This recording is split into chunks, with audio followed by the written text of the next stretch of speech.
कितनी बार होता है ना, घर पे दादा दादी, बड़े लोग, चाचा चाची या जो एल्डरली पीपल हैं आस पड़ोस में, सब लोग घबराते हैं रूट कैनाल के नाम से। Hi friends, welcome back to my channel cementum dental care. मैं डॉक्टर उत्सव शर्मा आपका होस्ट अपने चैनल पर स्वागत करता हूं। पेशे से मैं एक एंडोडोंटिस्ट हूं और साथ में यूट्यूब कंटेंट क्रिएटर भी हूं। चैनल को जो लोग पहली बार देख रहे हैं, like share subscribe and comment जरूर कीजिए। Spread this news. आज मैं आपको बताने वाला हूं 6 सिंपल स्टेप्स। क्या क्या स्टेप्स होते हैं रूट कैनाल ट्रीटमेंट करने में फॉर सीनियर सिटीजन्स। स्प्रेड कीजिए, मत घबराइए। हमारे जो बुजुर्ग हैं वो बहुत ज्यादा घबराते हैं रूट कैनाल के नाम से। मैं आशा करता हूं आप सभी इस इंफॉर्मेशन को अपने घरों में अपने दादा दादी, जो एल्डरली पीपल हैं, सीनियर सिटीजन्स हैं, आस पड़ोस सबको दिखाएंगे। लोगों का डर निकलना चाहिए। हम चाहते हैं कि जो हमारे बुजुर्ग हैं उनके दांत भी सही सलामत बने रहे। Without wasting any time, let's dive into it. सबसे पहला जो स्टेप है वो हम कुछ नहीं करते, it is non invasive step. मतलब उसमें कोई भी नीडल प्रिक ऐसा कुछ भी नहीं होता जिससे आप लोगों को डर लगे। तो ये मैं सभी बुजुर्गों से रिक्वेस्ट करता हूं कि आप इस वीडियो को जरूर देखिए। सो पहला स्टेप है हमारा, हम सिर्फ असेसमेंट करते हैं, असेस करते हैं और एक्सरेज लेते हैं। कुछ नहीं, ये छोटे छोटे पार्ट्स होते हैं। ये एक्सरे का आप पिक्चर ऊपर देख सकते हैं। ये है सेंसर, वायरलेस सेंसर है। ये डेंसप्लाई एक कंपनी है, मैं उसका यूज करता हूं। ये हमारी पोर्टेबल एक्सरे मशीन है, बहुत छोटी सी है, ये भी कॉर्डलेस है। और जो वो इसका अटैचमेंट है, सेंसर का अटैचमेंट, वो चार्ज करने के लिए उस पर हम रखते हैं। तो इस तरह आप वीडियो में देख सकते हैं कि कैसे एक एक्सरे लिया जाता है।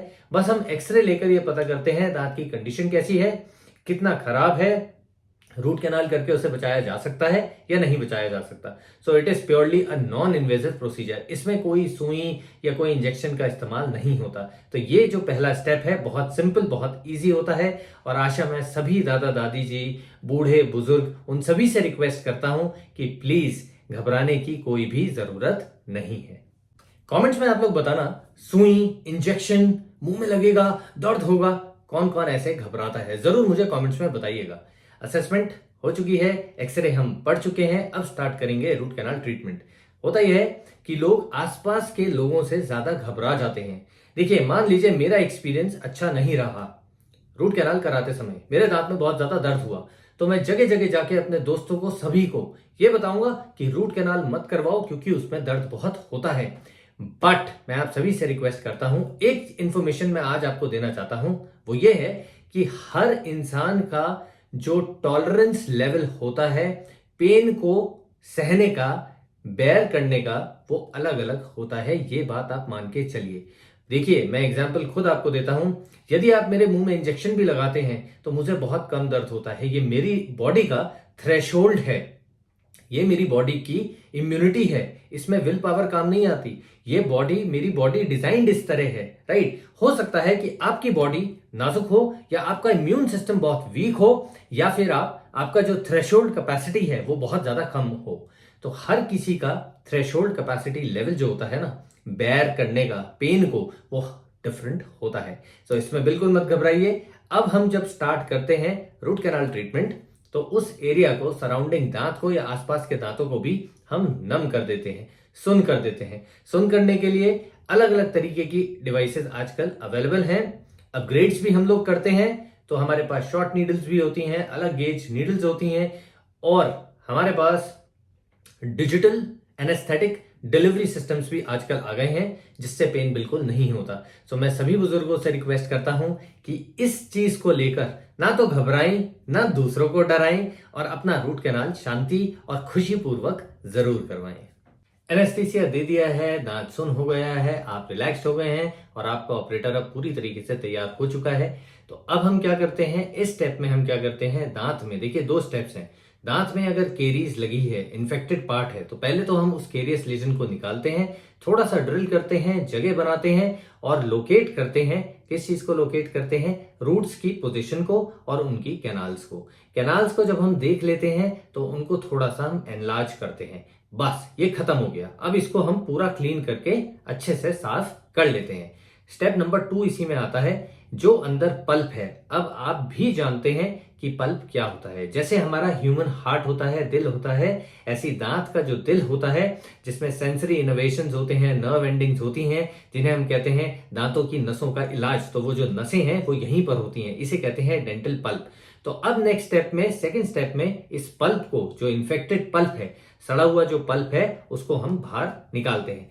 माइंड इट, बिल्कुल भी दर्द नहीं होता, क्योंकि अभी हमने आपको एनेस्थीसिया दिया हुआ है। तो आप आराम से रिलैक्स स्टेट में लेटे हुए हैं चेयर के ऊपर, तो कोई दिक्कत, घबराने वाली बात नहीं है।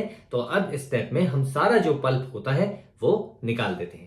I request all the elderly people, मैं सभी बुजुर्गों से, सभी दादा दादी जियों से, जो भी बड़े हैं, बुजुर्ग हैं, मैं सभी से रिक्वेस्ट करता हूं कि आप प्लीज मत घबराइए और अपना रूट कैनाल खुशीपूर्वक जरूर करवाइए।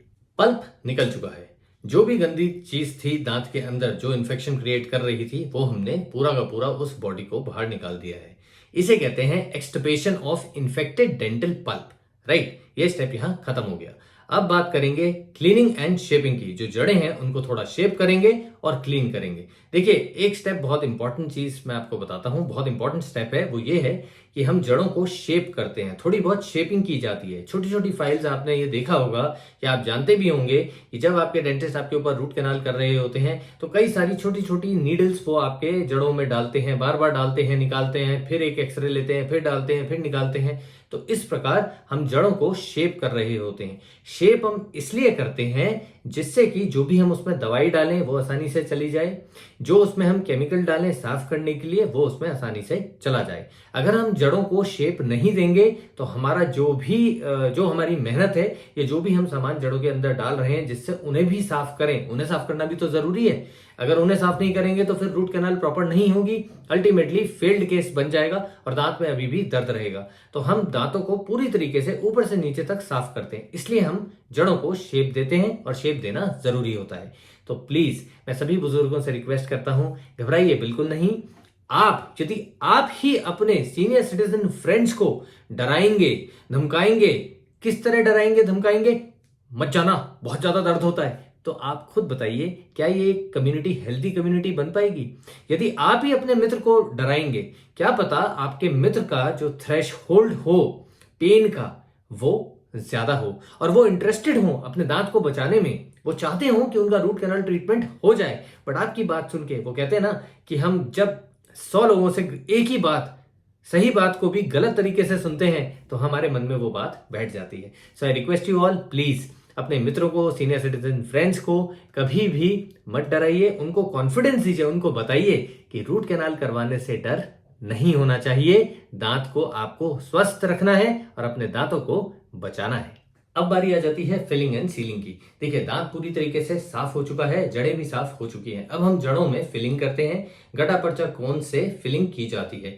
ये एक इनर्ट मटेरियल होता है, बायो कंपैटिबल है, दांतों के लिए सेफ है, लैब टेस्टेड है, तो घबराने की कोई बात नहीं होती।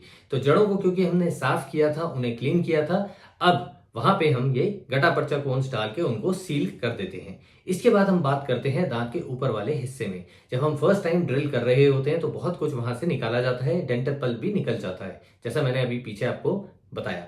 तो अब क्या करते हैं, वहां पे हम आपको रेस्टोरेटिव मटेरियल देते हैं, या तो परमानेंट देते हैं या टेम्पररी देते हैं, डिपेंड करता है केस टू केस। तो ये जो रेस्टोरेटिव मटेरियल है, इसे हम कहते हैं पोस्ट एंडोडोंटिक रेस्टोरेशन।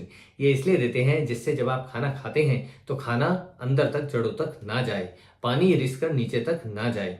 नहीं तो क्या होगा, जो इतनी सारी मेहनत की है खराब हो जाएगी और कन्वर्ट किस में हो जाएगी, री रूट कैनाल केस के लिए कन्वर्ट हो जाएगी। क्योंकि जैसे जैसे खाना अंदर जाता रहेगा, जड़ों में फंसता रहेगा, वहां पर सेकेंडरी केरीज होगी, इन्फेक्शन और फिर से बढ़ेगा और दांतों को खराब कर देगा। सो मैं आप सभी बुजुर्गों से रिक्वेस्ट करता हूं कि प्लीज रूट कैनाल से मत घबराइए, बिल्कुल डर मन से निकाल दीजिए। अपने सभी दोस्तों को, अपने सभी बुजुर्ग दोस्तों को भी प्रेरित कीजिए और उन्हें समझाइए कि रूट कैनाल करवाइए और दांतों को जरूर बचाइए।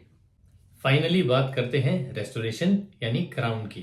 जो फाइनल रेस्टोरेशन होगा उसमें हम क्राउन दे देते हैं। तो ये लीजिए, सिंपल से 6 स्टेप्स में आपका रूट कैनाल ट्रीटमेंट कंप्लीट हो गया।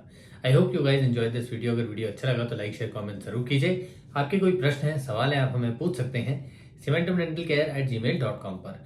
Stay happy, stay healthy and see in the next video. Bye.